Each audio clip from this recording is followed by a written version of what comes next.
Actor Jussie Smollett is expected back on the stand this morning for cross-examination. Monday, he denied staging the attack on himself and told jurors he actually had a sexual relationship with one of the brothers at the center of this trial. Let's talk more about it. Joining us now is our justice correspondent, Candace Kelley. Good morning to you, Candace. And Candace, good morning. Remember I asked you last week.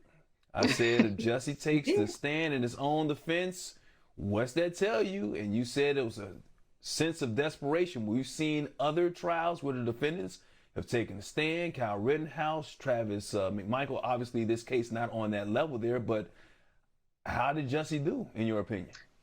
Well, listen, we have seen, as you said, this pattern that if you want to create reasonable doubt, well, if you're the defendant, get on the stand and do it yourself. I think that Jussie did a very good job in terms of creating a doubt. Now, whether or not it was reasonable, Mike, I think that's yet to be seen. But let's look at some of the things. First of all, we need to be a likable person. And when Jussie took the stand, he gave history about his family and his movie career and what it was like being an actor and just kind of his trajectory in the industry. And that was good to kind of establish this likability quotient that he probably thought he needs to have with the jury. But a couple of things that he addressed too that were very important in this very explosive testimony. First of all, this check that was of issue, he says again that it was for exercise. The phone records that he didn't want to release to the police. He said that he got a text from Don Lemon that said, you know, the police don't believe you. And because of that, he felt a little hesitant. So he didn't want to give his phone records, which, as we know, would have been key to helping the police in their investigation.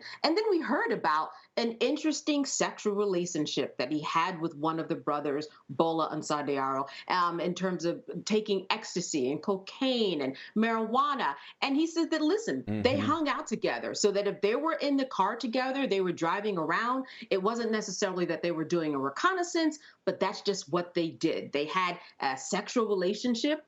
He had met him while working on the set of Empire. They really became friends. So a lot of doubt was cast, and that's going to be key. So to answer your question, I think that Jussie brought it home, but we have to see what will happen on cross-examination as it continues today.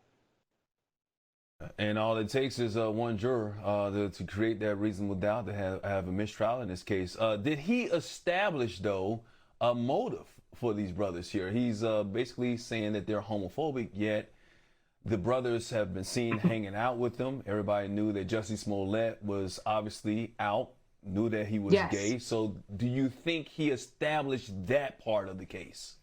And that's why I said there's doubt, but is it reasonable? That's where it gets really confusing and murky. Are they homophobic or are they not? And one, as you said, he said he had a relationship with them, but if they were homophobic, why were they doing that? I mean, he has to kind of establish that behind the scenes thing.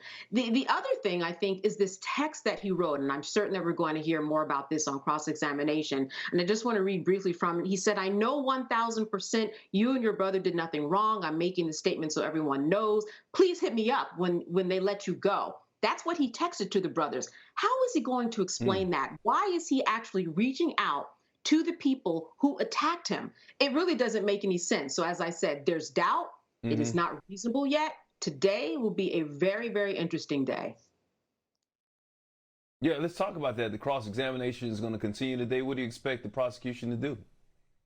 Listen, they're going to go in on that text. They're also going to kind of just parse everything to figure out step by step from the noose, why he took it on, why he put it off, why he took it on, why he put it off. Of course, he gave his testimony as to why that happened. He said one of his managers said, go ahead and put that noose back on. But they are really going to chop up every single piece of information. They're going to get into the sexual relationship. They're going to get into these texts, all of the records that we have heard about, but now Jussie has to explain them, each and every one of them. So it's going to be a field day, I think, for the prosecutors, because there's so much just on video, number one, and then there's so much digital history when it comes to text that you just can't refute. And that is what the prosecutors and the police base their cases on. As we know, the police have sued Jussie for what they say is lying about this. They're all going on this information that they say is just, you cannot refute it. It is on record. So we're going to hear more about what was on record, and we'll see what Jussie has to say about that. Yeah, his charges up to 3 years in prison as well, and the case could be in the hands of the jury as early as today. As a matter of fact, the judge pretty much said it would be. All right, Candace, we'll be keeping an eye on it. We know you will. You had something else to say?